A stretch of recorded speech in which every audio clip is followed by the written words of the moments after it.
Hello everybody and welcome to the SLP way.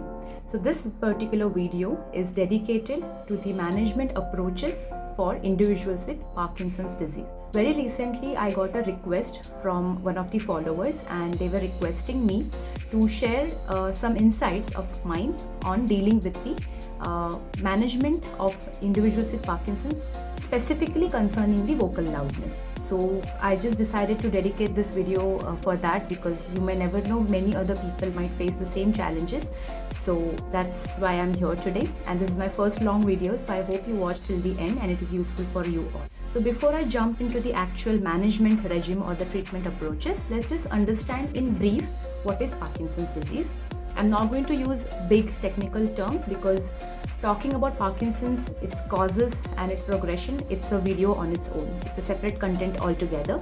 So I will cover that separately. But here, just to give you a quick picture, Parkinson's disease is a neurological condition, first of all, and it is a progressively degenerative condition. Progressively degenerative condition means, for example, if you try to put a graph of that individual's capacities over the time. So this is your x-axis, this is your y-axis. The vertical is your y-axis and this is your x-axis.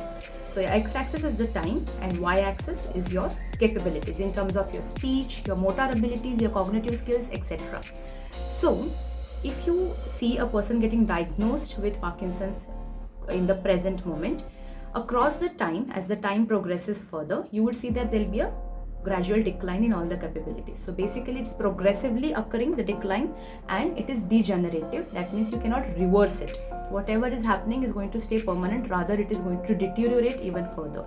So there is a particular region in your brain, it's a subcortical structure called the basal ganglia, which has certain things that are changing over there, which is why you would see a consequence of a Parkinson's disease happening. How exactly, what happens, all that will be covered in a separate topic where we understand what is Parkinson's disease. This video is only concerning regarding the management approaches. So when we see individuals with Parkinson's disease from a speech therapist point of view, our major concern is their communication ability, how well they are able to communicate with the communication partner. Their communication partners are usually the caregivers, because very often you would see Parkinson's disease are affecting those individuals who are in the geriatric group.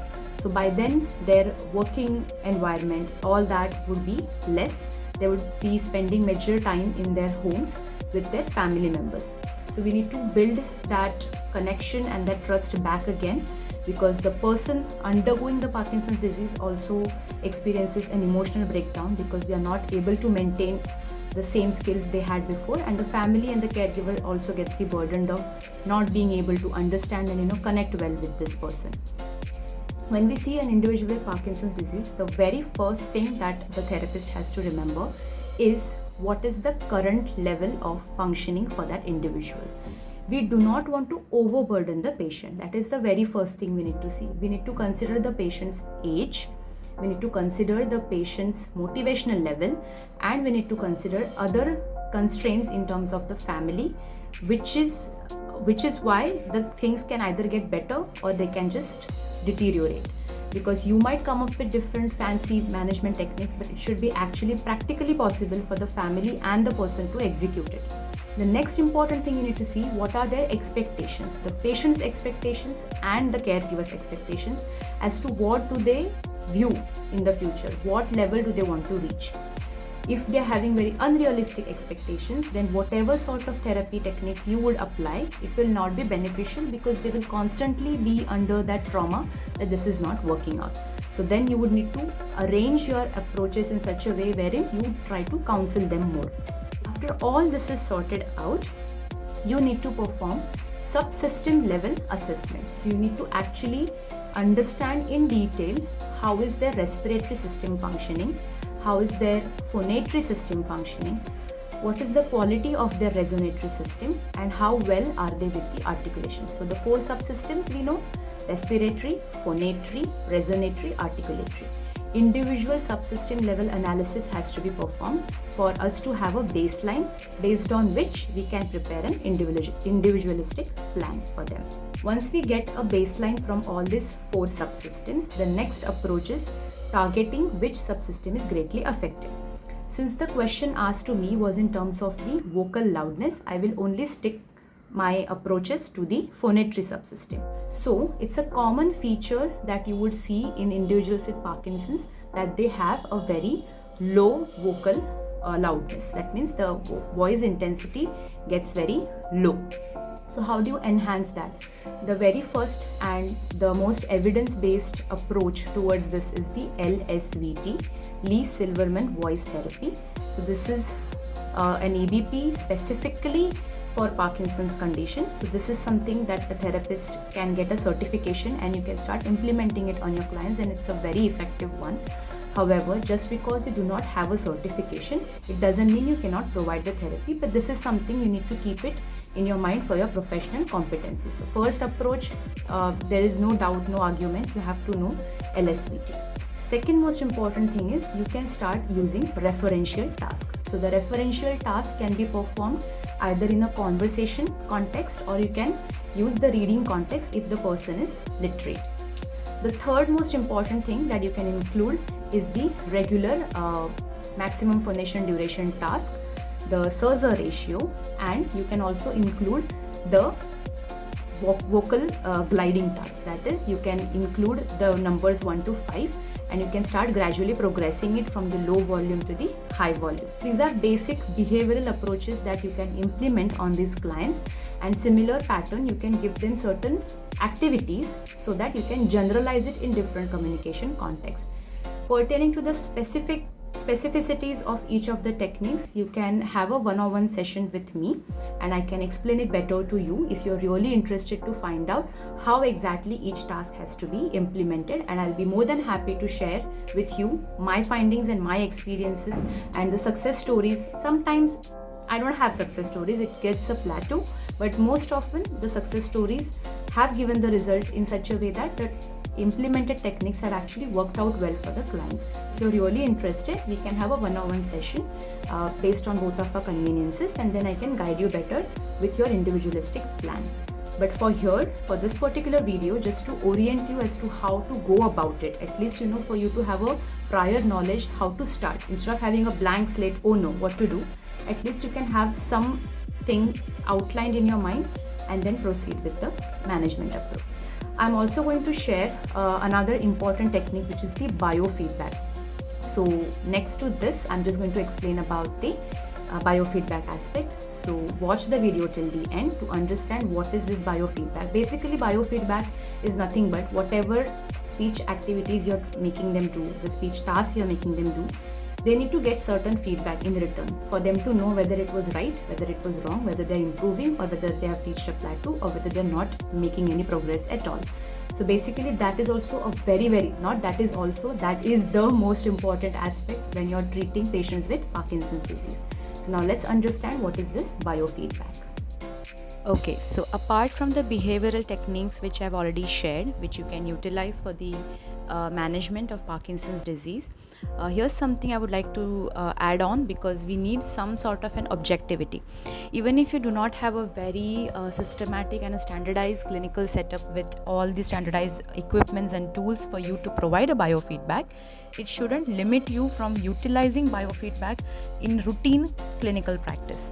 So just to make it very easy and effective and efficient for you, you have your own devices, that is your mobile phones or your tablets, wherein you can install certain apps that are readily available and formulated for such uses.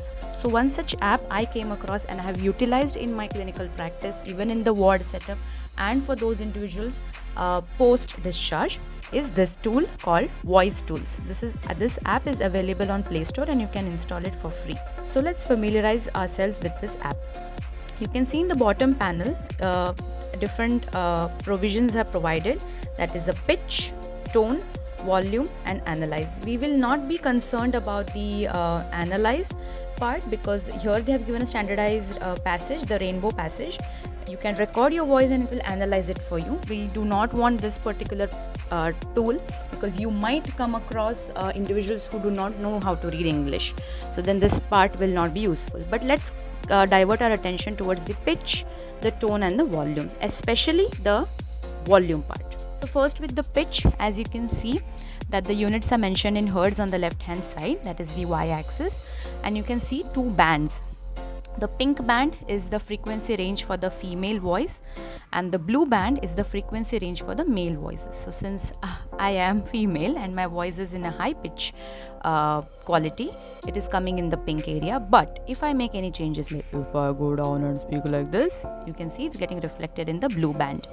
So this is with terms of the pitch. Pitch usually is not of a greater concern in Parkinson's patient, but surely the volume is, because the intensity gets very much lower. So for the biofeedback, this tool is very effective because you can see it is giving you all the peaks and the correlate in terms of the decibel. So for me it is coming around 70 dB, but if I speak loudly, it is going above. If I go down and speak in this way, you can see that it's coming up to 55 or 60 decibels. So this is a very good biofeedback that you can utilize, because it is important for the patient to feel reassured that the technique that they're trying to utilize is actually giving them fruitful results. Additionally, the patient party, that is the family members and the caregivers, also get a reassurance that okay, the technique is working out and this is how you can track it. If you're able to provide a very visually friendly way of showing them the progress, they are going to be more acceptive and motivated to implement the techniques regularly. So this is something that you can utilize. In terms of the tone, I wouldn't suggest you directly jump into this aspect, because it's going to be a little bit tough considering if the age of the client is going to be high, and on an average you will see that Parkinson's patients are in the geriatric group. But this is very effective if you have a professional voice user, that is if you have a singer and you're giving them voice therapy.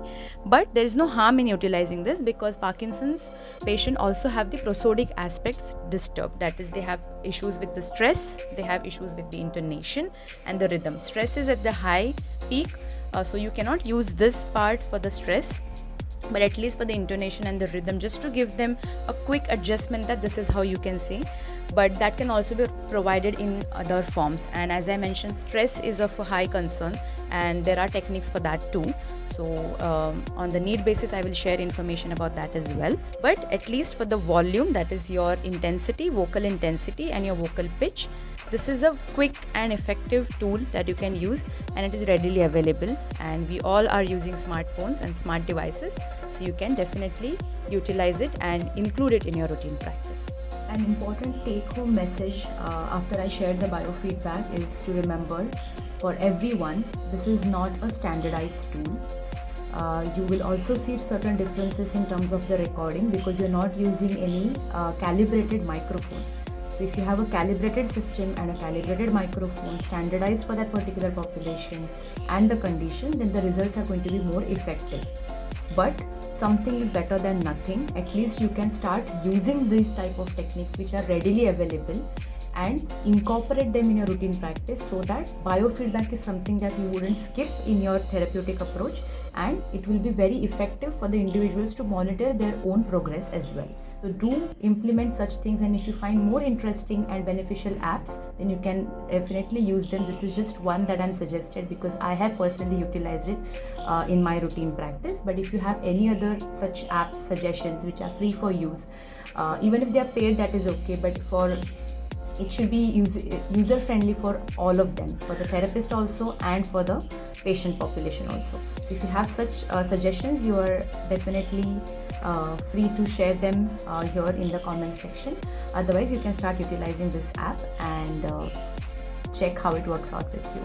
So for now, I will end the video by saying this, and thank you for watching. I know it's quite long, but I had to explain all the things to the level possible and to that depth possible.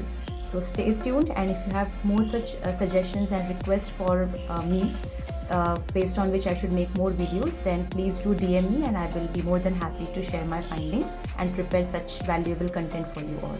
Till then, bye bye, and subscribe to the SLP Way.